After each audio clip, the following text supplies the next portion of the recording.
بسم اللہ الرحمن الرحیم۔ السلام علیکم۔ میں ڈاکٹر تنویر انور خان آپ کے لیے اپنی 44ویں کہانی لے کے آئی ہوں، اور آج میں وہ ابھی کہانی سنانے سے پہلے آپ لوگوں سے کچھ باتیں کروں گی۔ سب سے پہلے تو میں اپنے ویورز کا شکریہ ادا کر دوں جو میری کہانیاں سن رہے ہیں، لائک کر رہے ہیں، سبسکرائب کر رہے ہیں۔ اگر آپ کو میری کہانیاں پسند آتی ہیں تو پلیز لائک کریں، سبسکرائب کریں، بیل کے آئیکن کو دبا دیں تاکہ جب میں کوئی کہانی لوڈ کروں تو آپ کو بر وقت مل جائے۔ اور اب میں آپ سے یہ باتیں کرنا چاہتی ہوں کہ جو زنجیریں کتاب میں سے میں اب آپ کو اپنی معاشرتی کہانیاں اسٹوریز سنا رہی ہوں، اور جو کہانیاں میں زنجیریں کتاب سے لوڈ کر چکی ہوں، آپ کو ان ویڈیوز کے نمبر بتاتی ہوں میں۔ گناہ گار جو ہے وہ 1984 میں چاندنی رسالے میں شائع ہوئی تھی اور اس کا ویڈیو نمبر ہے 2۔ سنگ سمیٹ لو 1986 آنچل میں شائع ہوئی تھی اور اس کا ویڈیو ہے 7، جو لوڈڈ ہے۔ نچھاور 1995 آنچل میں شائع ہوئی تھی اور وہ 8 ویڈیو میں ہے۔ خلیج 1988 آنچل میں شائع ہوئی تھی اور وہ 10ویں ویڈیو میں ہے۔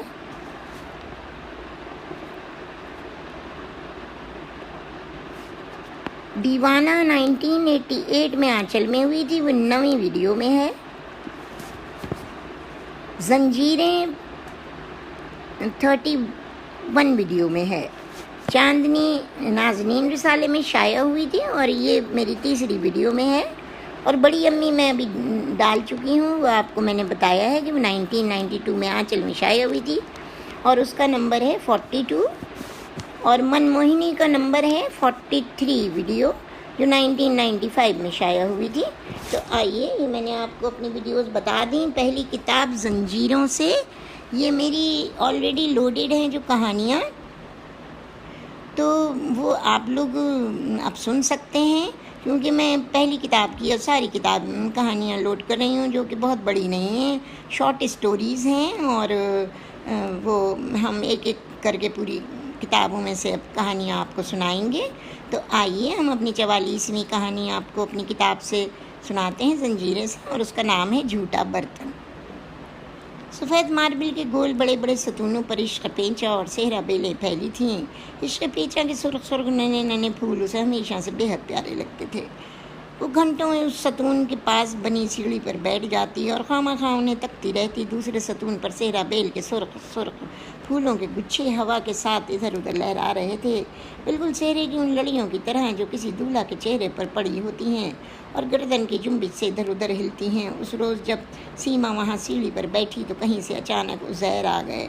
وہ وہیں اس کے پاس بیٹھ گئے۔ وہ تھوڑا سا پرے کھسک گئی۔ قریب ہی بنے تالاب میں اس نے چھوٹی سی کنکری پھینکی تو پرسکون پانی میں ارتعاش پیدا ہو گیا۔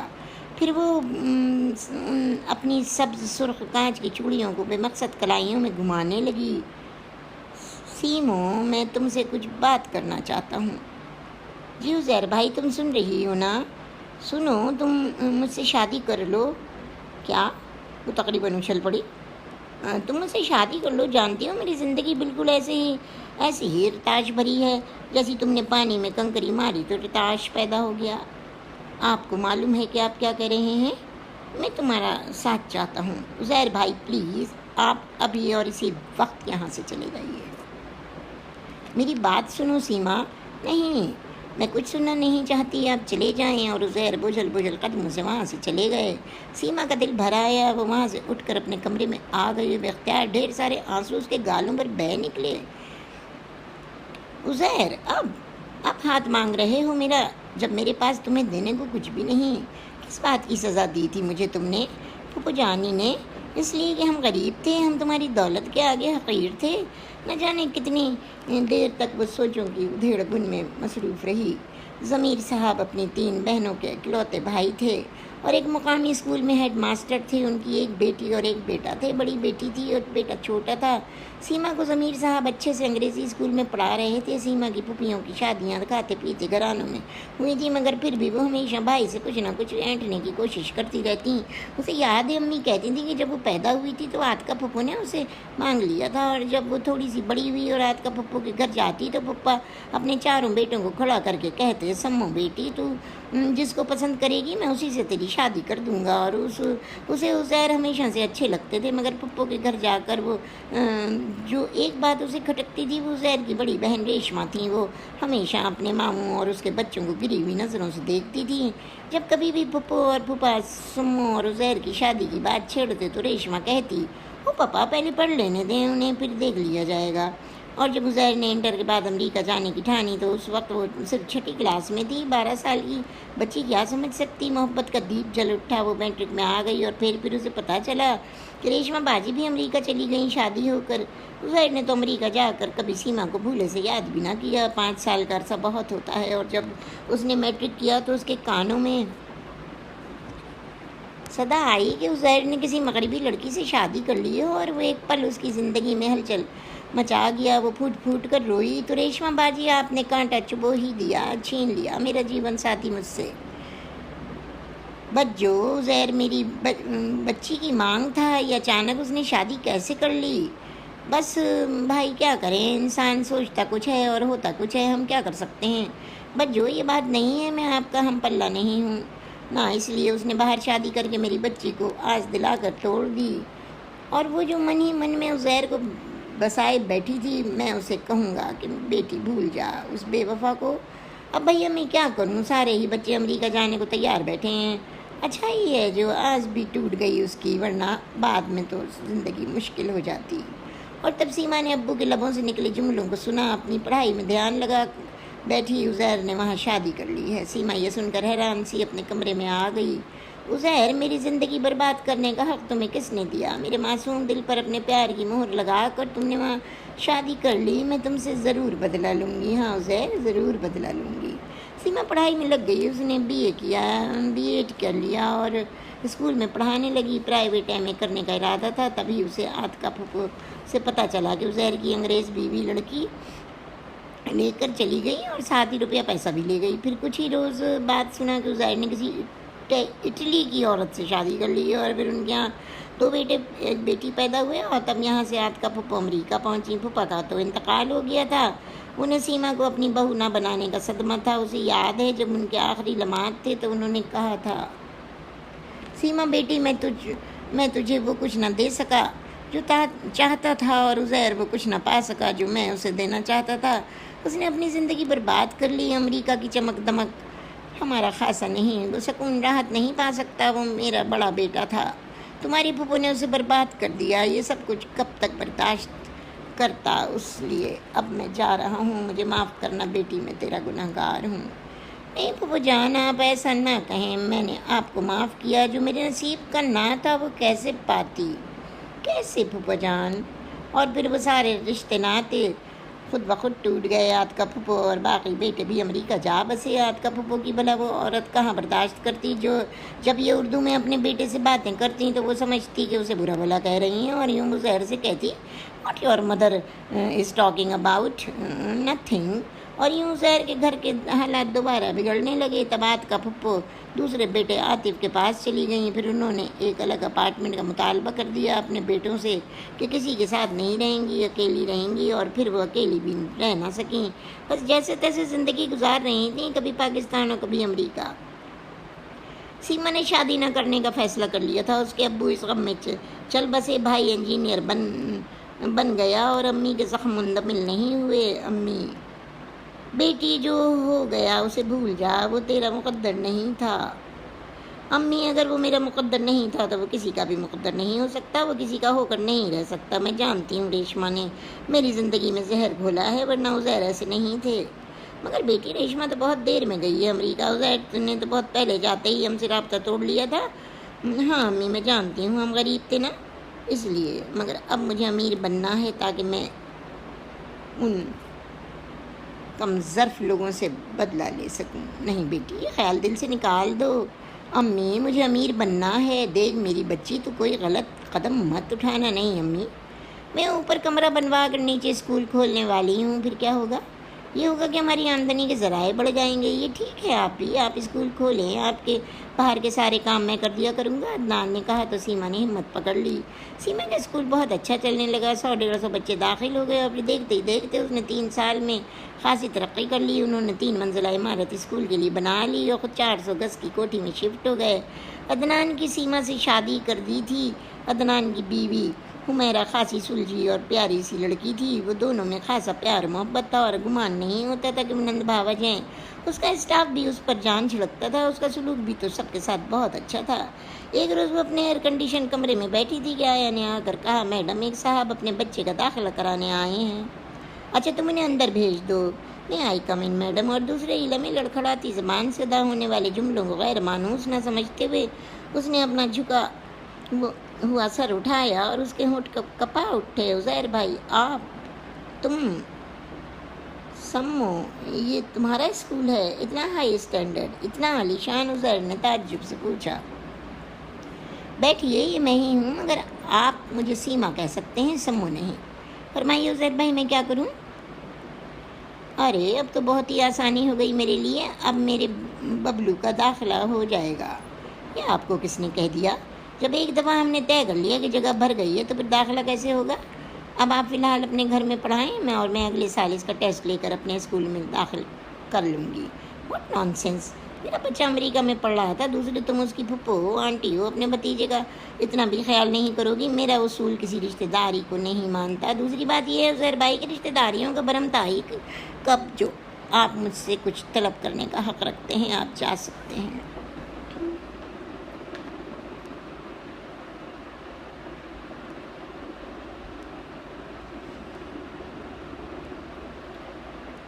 You are very rude, Samo.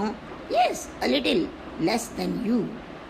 What do you mean? All right, there are lots of more school. That's right. That's it, Uzair bhai. You can go now. Uzair اٹھ کے چلے گئے اور سمو ایک دم اپنی کرسی اپنی ڈھال سے گر گئی۔ عزیر کیا مانگنے آئے ہو اور کس سے رشتوں کا بھرم جتانے آئے ہو؟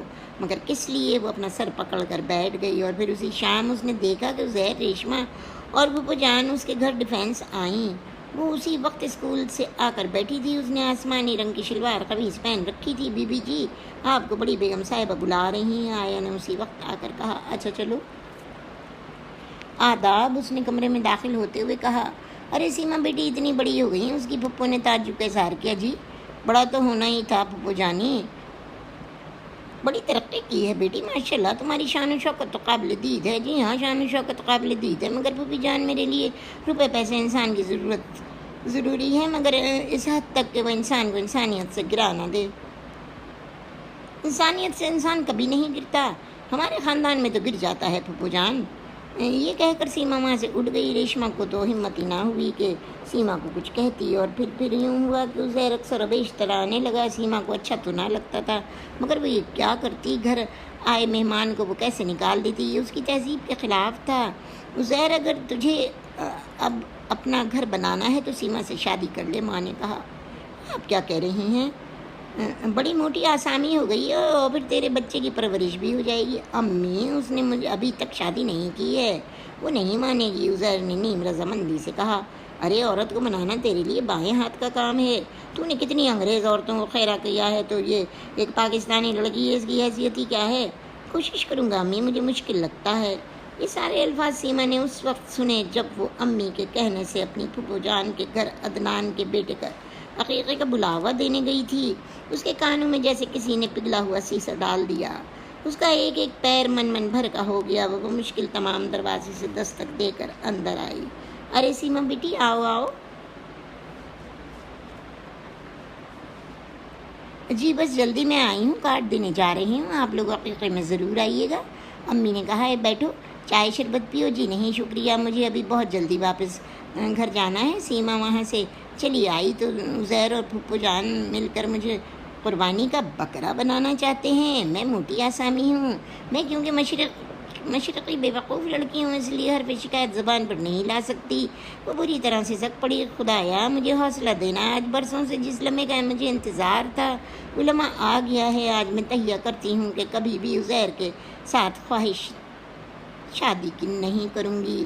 ابھی چند گھنٹے پہلے عقیقے کی تقریب ختم ہوئی تھی تو وہ بہت تھک گئی تھی اور یوں عشق پیچا کے پاس آ بیٹھی تو عزیر نے اپنی ماں کی رٹی ہوئی بات اس سے کہہ دی۔ وہ غصے سے کانپ گئی، وہ بڑبڑائی، جواب دوں گی پھپھو جانی اس وقت جب آپ کچھ کہیں گی۔ کچھ ہی روز بعد پھپھو جان اور ریشما اس کا رشتہ لے کر اس کی امی کے پاس آ گئیں۔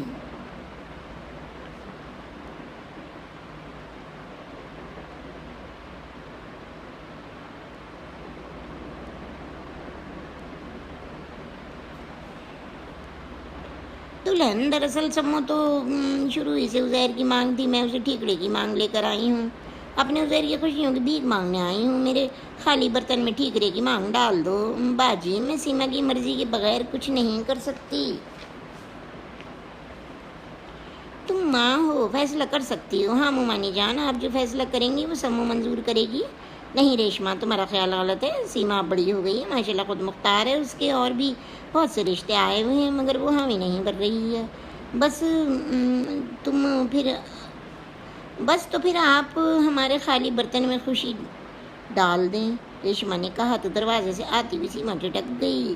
امی یہ کس کا خالی برتن ہے اور یہ کیا باتیں کر رہے ہیں؟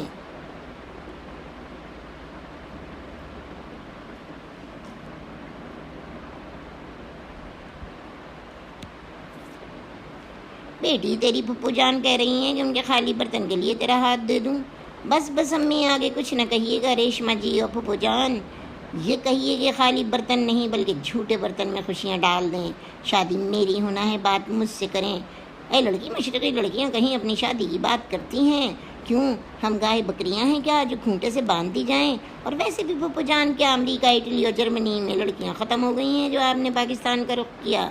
سیما یہ تم کیا کہہ رہی ہو؟ ریشما نے غصے سے کہا۔ او ریشما باجی، آپ کو اب میری شادی اپنے بھائی کے ساتھ کرنے پر اعتراض اس لیے نہیں ہوگا کیونکہ میں موٹی آسامی ہو گئی ہوں، میرے پاس پیسہ ہے جو آپ لوگوں کا ایمان ہے۔ آپ لوگ اس لیے مجھے اپنانا نہیں چاہتے کہ میں آپ کے بیٹے کے ٹھیکڑے کی مانگ تھی، بلکہ اس لیے اپنانا چاہتے ہیں تاکہ آپ کا ٹوٹا پھوٹا ٹھکرایا ہوا جھوٹا بیٹا میری دولت پر عیش کر سکے۔ میں نے شادی اس لیے نہیں کی تھی کیونکہ میں جانتی تھی کہ جب عزیر کے سر سے 3 شادیوں کا بھوت اترے گا اور وہ اپنی انگریز بیویوں کے ہاتھوں لٹ کر برباد ہو کر واپس آئیں گے تو میں اپنے انتقام کا بدلہ لوں گی۔ اور آج میرے انکار سے ان آنسوؤں کا حساب برابر ہو گیا جو میں نے کئی رات آپ کے بیٹے کے لیے بہائے تھے، اس لیے کہ اس کی محبت کا زہر مجھ میں بچپن سے گھولا گیا تھا۔ مگر ریشما باجی، وہ آپ تھیں جس نے عزیر کو مجھ سے دور کیا، وہ آپ تھیں جس نے عزیر کو وہاں شادی کرنے پر مجبور کیا۔ یہ جھوٹ ہے سیما، یہ سچ ہے باجی۔ اس وقت ہم غریب تھے، بول نہیں سکتے تھے، مگر اب وہ زہر میں آپ لوگوں پر اگل رہی ہوں۔ لے جائیے اپنے بیٹے کو جو 3 عورتوں کا چھوڑا ہوا جھوٹا برتن ہے۔ مشرقی لڑکی بھی اپنے اچھے بھلے پر سب کچھ کہنے کا حق رکھتی ہے۔ اور یہ بھی سن لیں آپ لوگ، آج کے بعد آپ پورے خاندان پر اس گھر کے دروازے بند ہو گئے ہیں۔ میں نے امی کے پاس اپنے آئے ہوئے ایک رشتے کے لیے ہاں کر دی ہے اور اب پھپھو جانی آپ لوگوں کی پلاننگ مجھے بے وقوف بنانے کے لیے کبھی کامیاب نہیں ہو سکتی۔ کیسی پلاننگ؟ پھپھو حیرت سے بولی۔ جس دن میں عقیقے کا کارڈ دینے گئی تھی آپ لوگوں کی گھناؤنی سازش بے نقاب ہو گئی تھی۔ وہ جو کچھ میں نے اپنے کانوں سے سنا وہی سچ ہے۔ جائیے پھپھو جانی، آپ کے لیے اپنے بیٹے کی شادی کرنا کوئی مشکل کام نہیں ہے، گرین کارڈ تو ہے نا اس کے پاس، وہ بھی 4تھی شادی کر سکتا ہے۔ بہت سے لوگ آپ کو دولت مند جان کر بیٹی دے دیں گے، بہت سے دولت مند ایسے ہیں، مگر میں تو کل بھی غریب تھی، آج بھی غریب ہوں، اور ایک غریب امیر لوگوں کو کچھ نہیں دے سکتا۔ مجھے نفرت ہے آپ لوگوں سے، جائیے چلی جائیے یہاں سے۔ وہ دہاڑی۔ یہ تو کیا کر رہی ہے بیٹی؟ ماں نے گھبرا کر کہا۔ وہی کر رہی ہوں امی جان جو آپ کو اس دن کر دینا چاہیے تھا جب پھپھو جان کئی سال کے بعد پہلی دفعہ اس گھر میں آئی تھی۔ یہ کیسے کر سکتی تھی؟ تیرے باپ کی روح بے چین ہو جاتی۔ امی، میں نے اپنے ابو کی موت کا بدلہ لے لیا، ٹھکرا دیا انہیں جو مجھے ٹھکرا گئے تھے. آپ جہاں چاہیں میری شادی کر دیں. مجھے جس دن کا انتظار تھا وہ آیا اور چلا گیا. اور اس رات سیما عزیر کی ننھی سی تصویر کو اپنے ہاتھوں میں لیے بستر پر بیٹھی تھی. یہ وہ تصویر ہے عزیر جو پھوپھا جان نے مجھے دی تھی، اور آج میں اسے نظریں آتش کر رہی ہوں، کیونکہ خالی دل خالی ہاتھ اور جھوٹا برتن میں نے کبھی پسند نہیں کیا. مجھے معاف کرنا دوست، یہ تصویر اور اس کی کہانی میری کتاب کا آخری ورق ہے، اور میری زندگی کی کتاب کا نیا ورق کھلے گا. خدا حافظ دوست، خدا حافظ. اور پھر کپاتے ہاتھوں سے سیما نے عزیر کی تصویر جلا دی اور خود تکیے میں منہ چھپا کر لیٹ گئی. اور اسی کے ساتھ میری یہ 44ویں کہانی جھوٹا برتن یہاں ختم ہوتی ہے. تو ہم پھر اب اگلی کہانی کے لیے آپ سے ملیں گے انشاءاللہ تعالی. اور وہ جو اگلی کہانی ہے اس کا نام ہے 45ویں کہانی کا نام ہے بنجر زمین. تو یہ بھی میری پہلی کتاب زنجیروں سے میں نے لی ہے. یہ ایک چھوٹا سا ناولٹ ہے بنجر زمین، وہ بھی آپ کو انشاءاللہ پسند آئے گا. تو ہم پھر اگلی ویڈیو میں ملتے ہیں انشاءاللہ تعالی. میرے چینل کو اگر آپ لائک کریں، سبسکرائب کریں اور بیل کے آئیکن کو دبا دیں گے تو میں جیسے ہی 45ویں کہانی لوڈ کروں گی تو آپ کو